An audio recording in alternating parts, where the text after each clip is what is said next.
Course 2107 relief রিপোজ metal.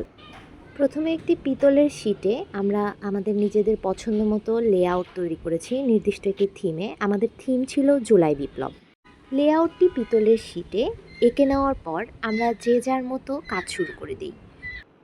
প্রথমত একটি সূক্ষ্ম টুলসের সাহায্যে পুরো লেআউটটি আমরা পিতলের শিটের ওপরে এঁকে নিই।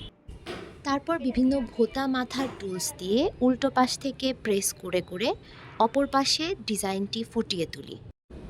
উল্টো পাশ থেকে চাপ দেওয়ার সময় আমরা অনেকে বার্নার ব্যবহার করেছি, যেন পিতলের পাতটি একটু নরম হয় এবং আমাদের বেশি চাপ প্রয়োগ করতে না হয়। এরপর কাঁচটিতে ব্যাকগ্রাউন্ড টেক্সচার দেওয়ার পর একটি নির্দিষ্ট পরিমাণ অ্যাসিড দিয়ে সেটি কিছুক্ষণ রাখার পরে আবার বার্নার দিয়ে পুড়িয়ে নিয়েছি। বার্নার দিয়ে পোড়ানো হয়ে গেলে শিরিষ কাগজ দিয়ে এটি ভালো করে ঘষে নিতে হবে।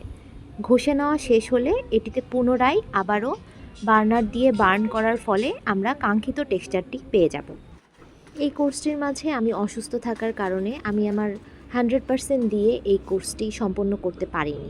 মনে হয়েছে আরেকটু সুস্থ থাকলে বা আরেকটু শরীরে জোর থাকলে আমি কাজটি আরও সুন্দর করে করতে পারতাম। তবে যেটুকু করেছি একেবারে খারাপ নয়। নতুন অনেক অভিজ্ঞতা হয়েছে, জীবনের প্রথম বার্নার ব্যবহার করেছি।